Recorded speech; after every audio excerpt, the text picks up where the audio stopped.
gâté. Tout est gâté. Où je vous parle là, frère, on est au bord.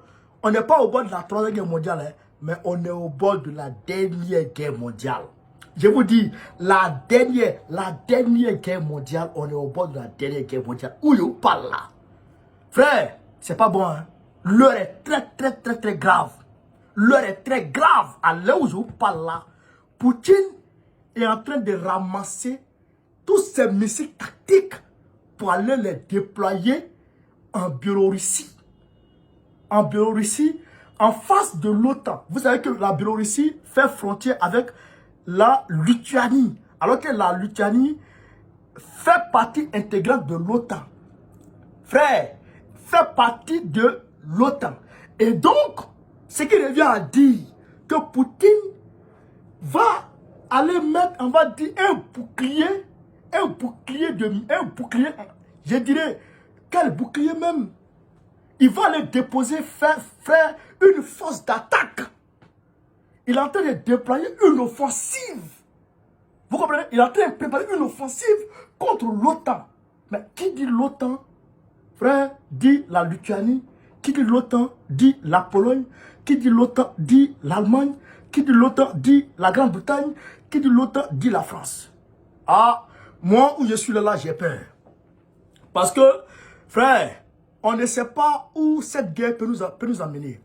Je vous dis, on est au stade de la dernière guerre mondiale. Oh, je vous jure, si ça là, à la lui où vont les choses, si ça a déclenché, s'il y a erreur quelque part, puis ça a déclenché, frère, et puis c'est parti, frère. Ça sera la toute dernière guerre mondiale. C'est-à-dire que maintenant, l'humanité ne va plus utiliser même les revolvers. L'humanité ne va plus utiliser les revolvers. C'est-à-dire qu'on va utiliser, même machette.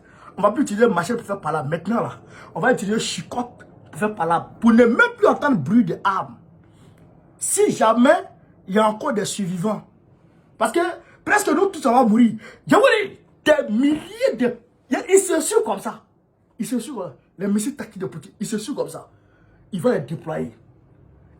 Alors que Poutine avait dit qu'il allait commencer à déployer ses ogives nucléaires, frère, en début juillet. Début juillet parce que l'OTAN a un sommet en Lituanie le 18 juillet.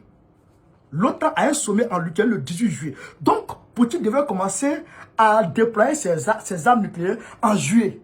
Mais pourquoi Poutine a choisi aujourd'hui, là, 25 mars, le 25 mars passé, il a choisi le 25 mars, je dirais, hein, il a choisi hier, jeudi 25 mars, pour commencer à déployer ses ogives nucléaires. Alors que l'Ukraine est dans les attaques hasardeuses vis-à-vis de la Russie. Je vous dis, c'est qu'on est dedans là. Vous savez, je vais vous dire une chose. Avant de rentrer dans les détails, je vais vous dire une chose. Est-ce que vous savez que il y a un chasseur russe qui a tiré des missiles sur un avion, comme on appelle ça, un avion britannique qui avait à son bord 20 personnes. Écoutez très bien, il y a un chasseur russe qui a tiré des missiles sur un avion britannique qui avait à son bord 20 personnes. Pourquoi il a tiré? Parce que le gars qui était aux commandes n'a pas pu, comment on appelle ça, n'a pas pu bien assimiler les ordres. Vous comprenez? Il n'a pas bien assimilé les ordres qui lui ont été transmis. Il n'a pas pu bien décrypter les ordres qui lui ont été transmis. Peut-être qu'on lui a dit, il faut dissuader, lui l'a tiré dessus. Donc imaginez un instant, à la où vont les choses là, avec le déploiement de ces missiles tactiques de Poutine, et puis l'OTAN, les États-Unis, ils ont des missiles en Lituanie, hein. Ils ont des missiles en Turquie, ils ont des missiles en Italie, ils ont des missiles, je crois, en Allemagne, ils ont des missiles un peu partout en Europe. Donc, même en Pologne, ils ont des missiles là-bas. Donc, Poutine est en train de déployer ces missiles. Imaginez un instant, un soldat de Poutine qui n'arrive pas à bien cerner l'ordre qu'on lui a transmis. Et puis, il se trompe au lieu de, au lieu de bien comprendre, au lieu de déjà comprendre l'ordre qu'on lui a transmis, et il envoie le missile, par erreur. Imaginez un instant que le missile, qu'il envoie un missile tactique par erreur, et que le missile tactique frappe la Pologne par erreur. Imaginez un instant. Automatiquement, l'OTAN sera dans l'obligation de riposter. Donc, imaginez l'OTAN riposte. L'OTAN envoie un missile en Russie qui va taper quelque part là-bas, à Belgorod. Donc, quand il va frapper Belgorod, mais la Russie aussi va envoyer encore. Donc, ça sera pou, frère. Dans ce pou là, Joe Biden ne sera pas touché parce qu'il a un bunker. Il a un bunker anti-frappe nucléaire. Macron ne sera pas touché. Il a un bunker anti-frappe nucléaire. Et ils vont se cacher dans leur bunker. Poutine ne sera pas touché parce que lui, il a un avion qu'on appelle Apocalypse. Même en l'air, il peut s'envoler. Plus en l'air, dans son avion, là, il n'y a pas de musique qui va le toucher. À elle, c'est sa famille. Et nous, et nos enfants, nous on veut comment? Nous on veut comment? Donc, le monde est au bord de la dernière guerre mondiale. Mais, ça, il faut que les citoyens occidentaux, je le dis toujours, il faut que les citoyens occidentaux se lèvent des bras pour essayer de dissuader leurs dirigeants d'envoyer les armes toujours en Ukraine. Je ne veux pas s'amuser parce que Zelensky, il y a des études qui ont été faites sur Zelensky qui révèlent que Zelensky, quand il est avec son secte restreint, il prend des décisions folles. Il prend des décisions de folie. Il peut dire comme ça, alors on va prendre une ville russe en otage. Alors que les Américains disent officiellement qu'ils ne donnent pas les armes à l'Ukraine d'aller attaquer la Russie sur le territoire russe. Vous comprenez? Donc, Zelensky prend des décisions de folie quand il fait de se limer dans sa drogue. Il fait des trucs de folie. Vous comprenez? Donc, tout est risqué. Le monde part en couille. Donc, je vais vous lire ce qui se passe, camarades d'Afrique. Pour qu'on soit au même diapason d'informations. Moi, en tout cas, moi, je le dis à tout le monde, moi, j'ai peur. Non! Frère, amusement où il y a couteau, poulet n'aime pas ça. Poulet n'aime pas là-bas. Non, poulet n'aime pas là-bas. Amusement où il y a gravier, œuf n'aime pas ça. Œuf n'aime pas aller là-bas. Vous comprenez? Amusement où il y a les poulets là. Où il y a les poulets sont très amusés. Cafard ne va pas là-bas. Moi, où je suis là, où il y a fait des nucléaires, je ne suis pas dedans. Je ne suis pas dedans. On va lire. La Russie déploie des armes nucléaires tactiques en Biélorussie. Ça a été publié le 25 septembre mois 2023 à 19h55. 52 octobre mois. Voici les deux, Shoigu et puis le ministre russe des affaires de la défense ont signé. Moscou, la Russie a mis en œuvre jeudi son projet de déploiement d'armes nucléaires tactiques en Biélorussie, dont le président a déclaré que les têtes nucléaires étaient en route d'acheminement conformément à une annonce de Vladimir Poutine plus tôt cette année. Il s'agit d'une démarche inédite depuis 1991. Alors que Moscou n'avait jamais installé d'armes nucléaires hors de ses frontières après la chute du mur de Berlin, après la chute du mur de Berlin, c'est-à-dire que la chute de l'Union soviétique. Le projet avait été dévoilé par Vladimir Poutine lors d'un entretien à la télévision publique russe le 25 mars. Le chef du Kremlin reprochant aux États-Unis et à leurs alliés occidentaux de livrer à la Russie une guerre par procuration en soutenant et en armant l'Ukraine. Donc, ce qu'il a dit, que le déploiement des ogives nucléaires tactiques que la Russie est en train d'opérer au niveau de la Biélorussie n'est pas contre l'Ukraine, n'est nullement dirigé contre l'Ukraine, mais c'est dirigé contre les États-Unis et leurs alliés occidentaux. Alors que les missiles tactiques qui vont en Biélorussie là ne peuvent pas arriver aux États-Unis. Les missiles tactiques ne peuvent pas arriver aux États-Unis. Les missiles qui peuvent arriver aux États-Unis, frère, c'est les missiles, on va dire, hein, les missiles balistiques, je veux dire, intercontinentaux. Les missiles suprasoniques. Vous comprenez? Les missiles suprasoniques. Il y a supersonique, puis il y a suprasonique. C'est-à-dire que tu n'entends pas. C'est que c'est plus rapide. Les missiles qui arrivent aux États-Unis, c'est plus rapide que la vitesse du son. Les missiles qui peuvent frapper aux États-Unis, c'est plus rapide que la vitesse du son. La vitesse du son. C'est-à-dire au moins tu as l'entendre là. Il a fini. Alors que les missiles supersoniques, ils évoluent. C'est-à-dire que à la vitesse du son. C'est-à-dire que tu as arrêté à quand tu dis bonjour là. C'est que la vitesse à laquelle tu entends là, ben, c'est comme ça les missiles supersoniques évoluent. Imagine supra. C'est-à-dire que d'ici moi il a dit bonjour, il est déjà parti. Avant que moi, c'est pourquoi il a dit, ils n'auront pas le temps de cligner des yeux. C'est pourquoi Poutine a dit, ils n'auront pas le temps de cligner des yeux. Les suprasoniques. Frère, ce déploiement d'armes nucléaires en Biélorussie a été condamné par les États-Unis. Le porte-parole du département d'État américain a toutefois déclaré jeudi que Washington n'estimait pas nécessaire un quelconque ajustement de sa posture nucléaire et que rien n'indiquait que la Russie se préparait à recourir à l'arme nucléaire. La Russie se préparait à recourir à l'arme nucléaire. Mais s'il ne se prépare pas à recourir à l'arme nucléaire, c'est-à-dire à utiliser l'arme nucléaire, bon, pourquoi il les déplace d'un point A à un point B? Vraiment un truc comme ça. Vraiment un truc comme ça. Si moi, je n'ai pas besoin, par exemple, de ma bouteille d'eau. Mais pourquoi je prends ma bouteille d'eau pour mettre dans ma voiture, pour sortir avec?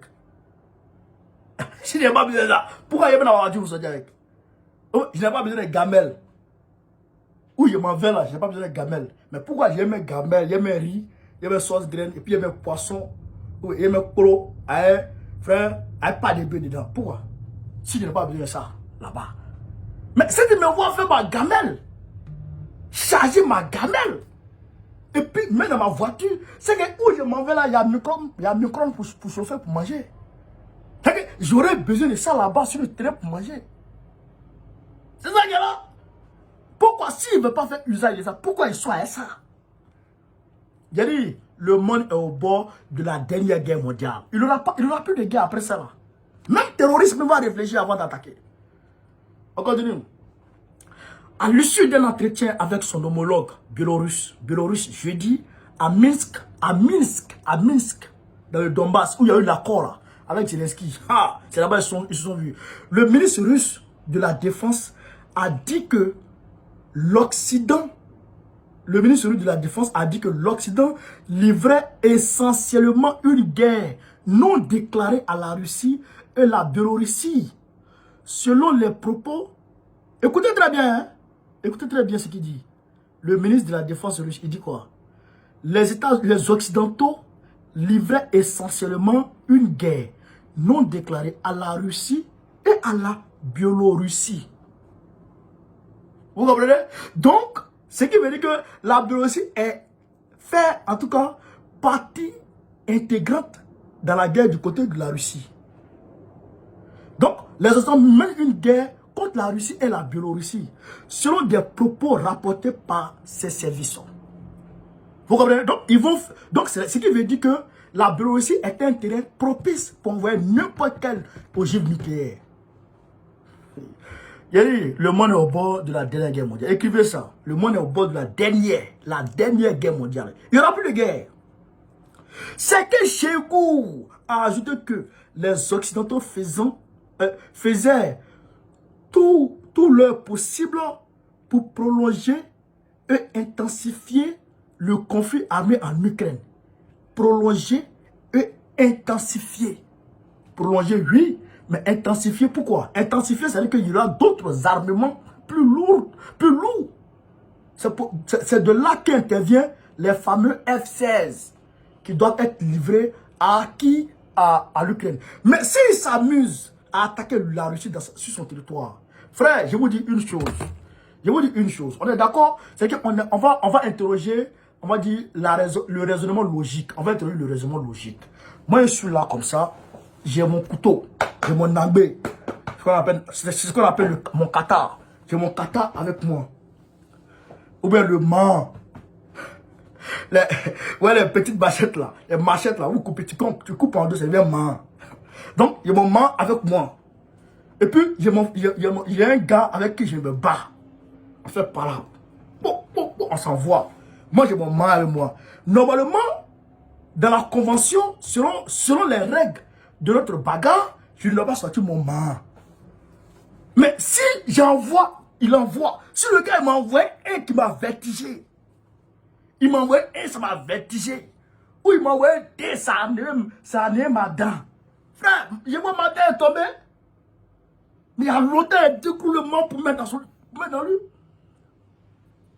Hein? Le gars, il t'a marre, il t'a envoyé bon. Il a cassé ta dent. Une dent est tombée. Frère, tu te lèves, voici, ça, c'est gâté. Mais attends, tu vas décrocher ton main. Tu vas décrocher ton main pour mettre dans le poids. C'est ça qui est là. On dit que la Russie va utiliser d'armes non conventionnelles. On est d'accord? Mais si vous l'attaquez d'une manière sur son territoire, il va faire recours à ça forcé. Poutine fera recours à ça. Donc, on va t'amuser. C'est pourquoi il dit quelqu'un qui a un couteau, lui, moi, je ne vais pas parler avec lui. Il faut déposer le couteau là d'abord.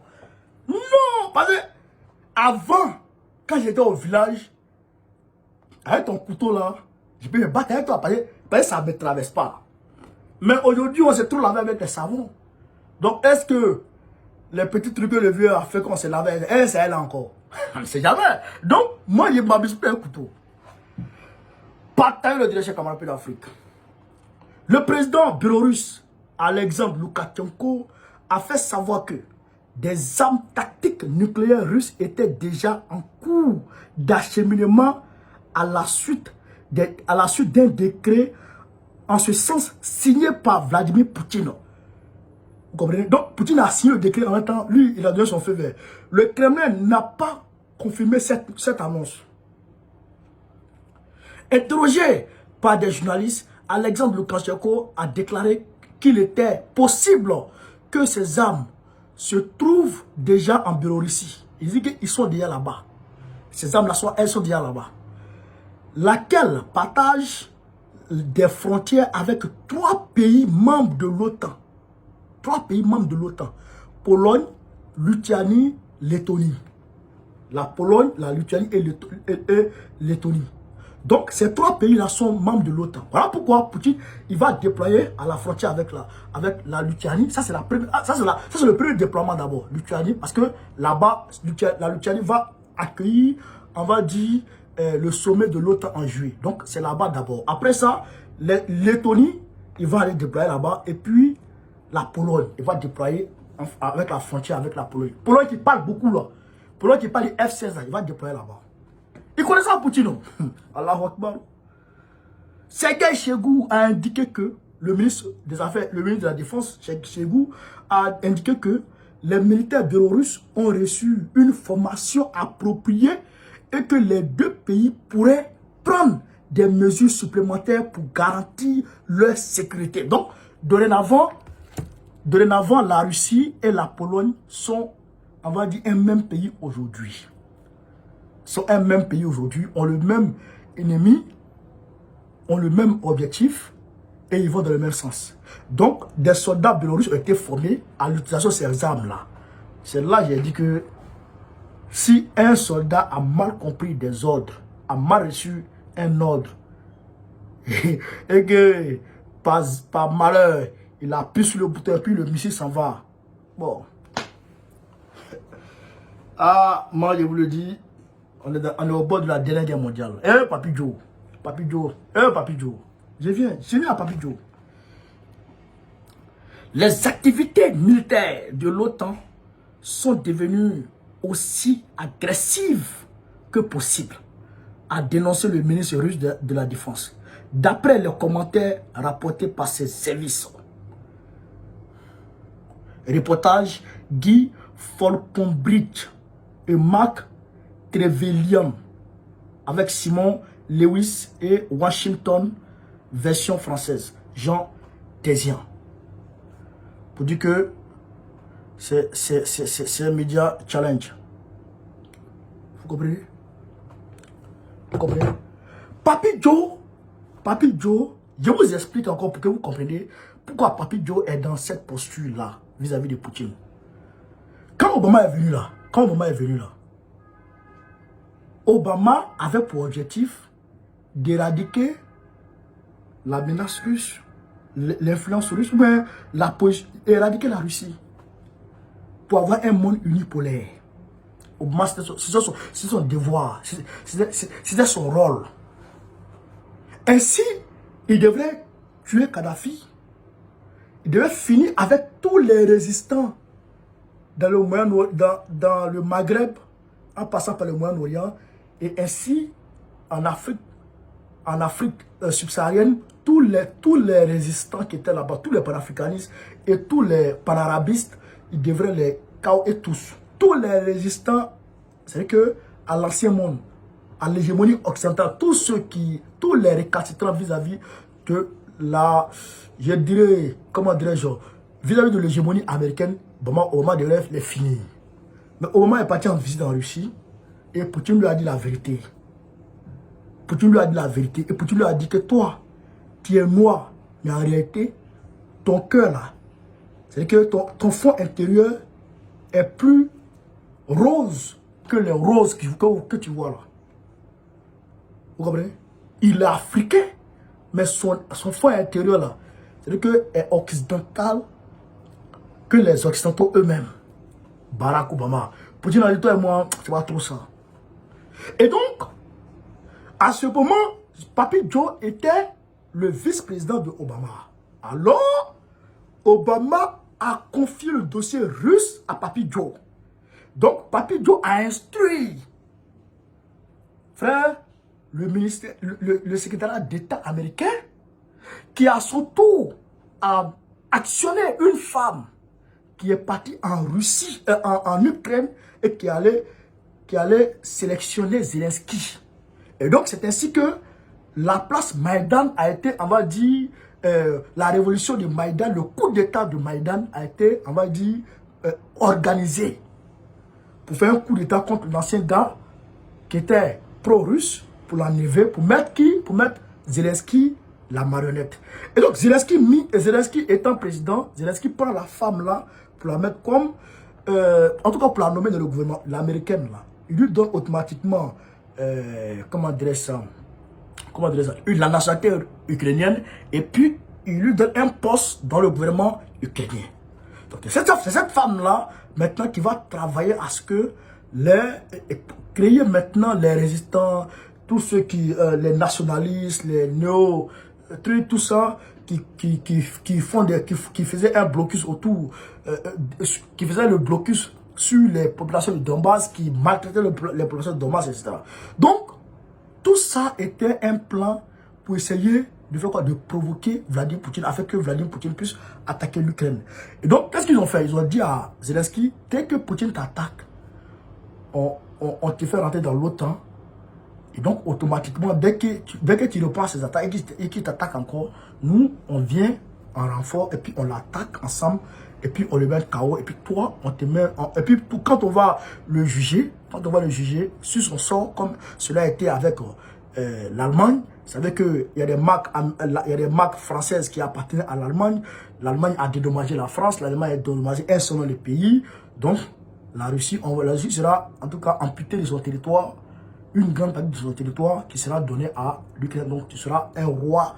Ils ont commencé à embobiner Zelensky. Zelensky, le fou, il s'est laissé aller. Donc, voici ça. Donc, c'est Papi Joe qui est chargé aujourd'hui, étant président, son rôle principal, c'est d'éradiquer la Russie. C'est de mettre Poutine KO. Mais est-ce que Poutine va se laisser faire? La question reste posée. Mais nous, Africains, à notre niveau, qu'est-ce qu'on doit faire? Maintenant que ça ne va pas, je répète ça toujours. Je ne sais pas qui sont ceux qui sont à l'UA, Moussa Faki Mahamad.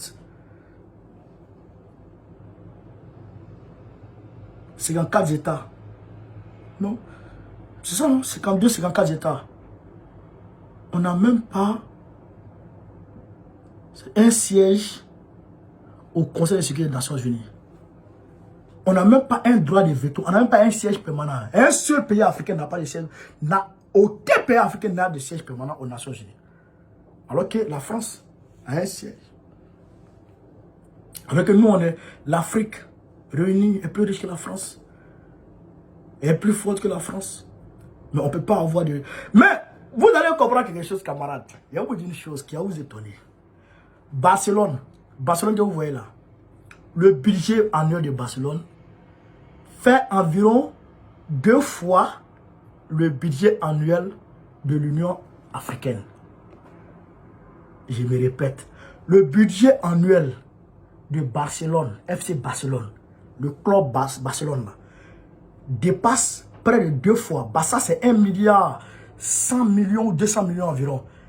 Chez nous, l'Union africaine, c'est 600 millions d'euros. De dollars. Environ plus de 600 millions de dollars. L'Union africaine. Alors que le budget de Barcelone dépasse pour l'Union africaine. L'Union africaine était financée à 70% par les entités exogènes, c'est-à-dire les États-Unis, l'Union européenne, l'Allemagne et la France. C'était les grands financeurs de l'Union africaine. Maintenant, l'Union africaine est financée à 53% par ces mêmes gars aujourd'hui. Aujourd'hui, c'est la France qui nous finance. L'Allemagne qui nous finance. Continent, grand continent. On ne parle pas de la CEDEAO. On ne parle pas de ceux-là. Nous, Africains. Nous, Africains. Le Congo seul nourrit l'Afrique pendant 100 ans. Aucun Africain ne cultive dans son pays. Personne ne cultive dans son pays. Tout le monde fait vague à ses occupations. Le Congo seul nourrit toute l'Afrique pendant 100 ans. Et puis il y a le reste. Oui. Le Congo seul. Kinshasa. Le Congo Kinshasa seul. Imaginez un instant. Tous les Africains se mettent au travail. Et des conditions sont créées pour que l'Afrique puisse produire en grande quantité la nourriture. Imaginez un instant. Imaginez un instant. Imaginez un instant, l'Afrique est maître de sa richesse. Imaginez un instant. Imaginez un instant, l'Afrique maîtrise sa politique monétaire, minière, frère, économique, frère, militaire et tout, sur tous les plans. Imaginez un instant. Comme Nkrumah, vous êtes vite mort. Lumumba, vous êtes vite mort. Sékou Touré, vous êtes vite couché. Modibo Keïta, vous nous avez trahi. Thomas Sankara, vous êtes vite mort. Wallahi billah. Wallahi billah. Mais ce que je demande aux Africains aujourd'hui, nous avons des panafricains qui sont là, qui font de leur mieux. Yeah, c'est parce que les contemporains de Modibo Keïta et Sékou Touré n'ont pas pris conscience que c'est eux là qui devraient soutenir. Mais aujourd'hui, tout est à notre disposition pour savoir qui on doit soutenir ou pas. Soutenons nos leaders panafricains. Frère, je vous dis de soutenir Gbagbo Laurent. Soutenez Assimi Goïta. Je vous demande de soutenir Ibrahim Traoré. Soutenez Faustin Akash Touadéra. Il faut soutenir corps et âme. Frère, André Rajoelina. Il faut soutenir par tous les moyens Ousmane Sonko. Il faut les soutenir. Il faut soutenir Mamadi Doumbouya. Il faut soutenir Doumbouya. Je vous le dis, chers camarades d'Afrique. Si on ne les soutient pas, c'est pas bon. Si on ne les soutient pas, c'est pas bon. Je vous engage, je vous demande, demain, samedi 27 mai, à venir me trouver à la place de la République. À partir de 13 h, il y a une grande manifestation là-bas en soutien au Mali. Je vous appelle. Ne restez pas dans vos salons. C'est pas comme ça qu'on va gagner le combat. Ne restez pas dans vos salons. Sortez. Venez vous faire entendre chez camarades d'Afrique. C'était ça que je voulais vous dire. Sur ce, Gbagbo ou rien. Gbagbo ou rien. Gbagbo ou rien. Gbagbo Kafsa. Très prochainement, Gbagbo, président de la République Côte d'Ivoire. Gokari, Goïta ou rien. Soutien à Doumbia. Forcément, tu vas dire André Lajouna. Frère, on est ensemble. Soutien au Ibrahim Traoré. Force à Ousmane Sonko. On est ensemble. Partagez cette vidéo au maximum.